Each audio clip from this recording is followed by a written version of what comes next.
Selamat pagi semuanya. Terima kasih telah bergabung dengan channel IBMW, Media Belajar Bareng Finance, Research, dan Hospitality.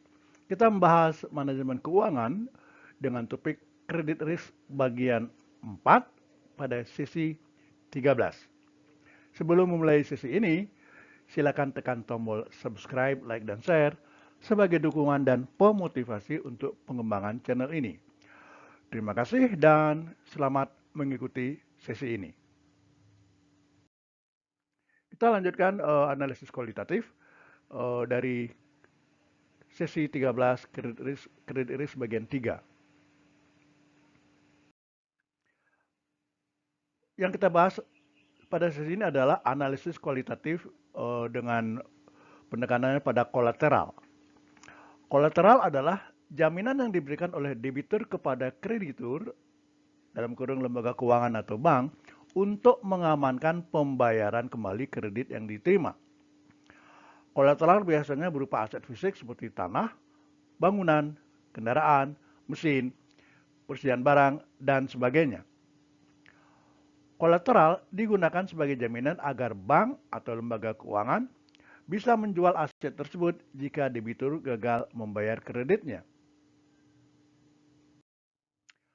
Beberapa jenis kredit yang memerlukan kolateral antara lain kredit investasi, memerlukan kolateral berupa tanah, bangunan, atau aset produktif lainnya. Tujuannya agar bank bisa menjual aset tersebut jika debitur tidak mampu membayar. Kredit pemilikan rumah. Rumah yang dibeli menjadi kolateral bagi bank. Jika debitur default atau gagal bayar, bank berhak menjual rumah tersebut. Kredit kendaraan. Kendaraan yang dibeli menjadi kolateral. Bank bisa menyita kendaraan jika debitur gagal bayar angsuran. Kredit peralatan. Peralatan atau mesin yang dibeli menjadi kolateral bagi bank. Jadi, kolateral memberikan perlindungan risiko tambahan bagi bank dalam pemberian kredit. Inilah mengapa kebanyakan kredit perbankan membutuhkan agunan atau kolateral. Kita lanjutkan dengan kondisi pasar. Kita bahas siklus bisnis. Siklus bisnis atau business cycle merujuk pada fluktuasi ekonomi secara umum yang terjadi dalam jangka waktu tertentu di mana ekonomi mengalami periode ekspansi dan kontraksi. Secara umum, business cycle terdiri dari 4 fase, yaitu ekspansi, puncak, kontraksi, dan palung.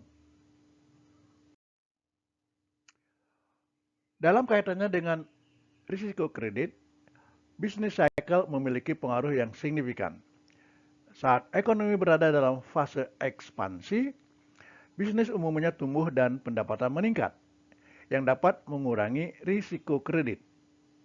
Kondisi ini membuat debitur lebih mampu untuk membayar kembali pinjaman mereka, sehingga risiko kredit bagi pemberi pinjaman menjadi lebih rendah. Namun, ketika ekonomi mencapai puncaknya dan memasuki fase kontraksi, bisnis mulai mengalami penurunan dan pengangguran dapat meningkat. Hal ini dapat menyebabkan pendapatan debitur menurun, yang membuat mereka kesulitan dalam membayar kembali pinjaman mereka. Oleh karena itu, risiko kredit bagi pemberi pinjaman meningkat selama periode kontraksi ekonomi. Ketika ekonomi mencapai palung, risiko kredit cenderung mencapai puncaknya. Pengangguran meningkat secara signifikan, bisnis mengalami kesulitan keuangan, dan pendapatan debitur turun secara drastis.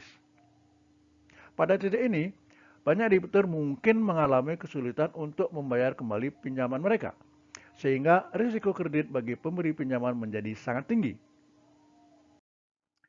Saat ekonomi mulai pulih dari palung dan memasuki fase ekspansi lagi, risiko kredit biasanya akan mulai menurun seiring dengan pemulihan ekonomi. Bisnis mulai pulih, pengangguran menurun, dan pendapatan debitur kembali naik, yang memperbaiki kemampuan mereka untuk membayar kembali pinjaman.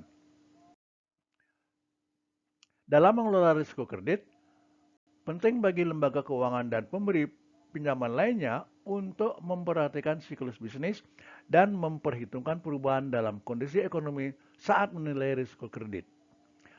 Hal ini memungkinkan karena mereka untuk mengambil langkah-langkah yang sesuai untuk mengurangi risiko kredit selama fase-fase berbeda dari business cycle.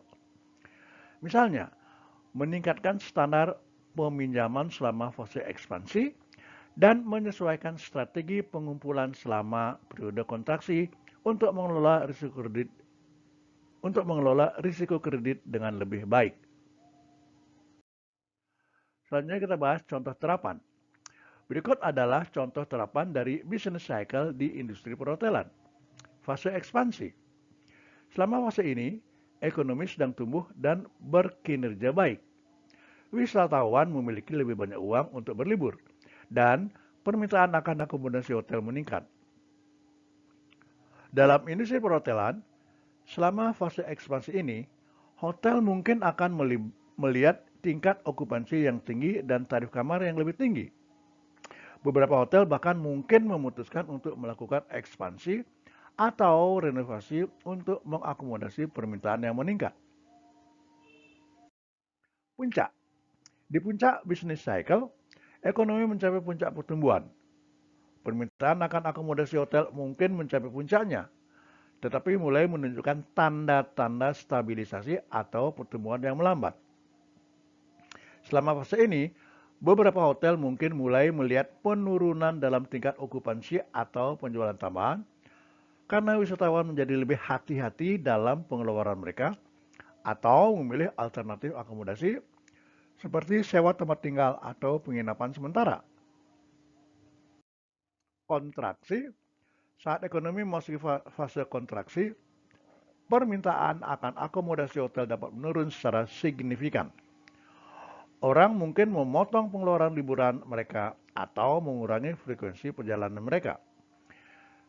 Di industri perhotelan, hotel mungkin mengalami penurunan tajam dalam tingkat okupansi yang dapat mengakibatkan penurunan pendapatan secara keseluruhan.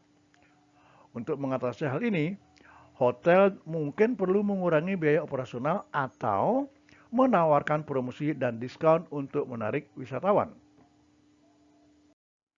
Palung. Pada titik palung business cycle, ekonomi berada dalam kondisi terburuk dengan tingkat pengangguran yang tinggi dan pengeluaran konsumen yang rendah. Dalam industri perhotelan, hotel mungkin menghadapi tantangan yang signifikan dengan tingkat okupansi yang sangat rendah dan pendapatan yang terpangkas.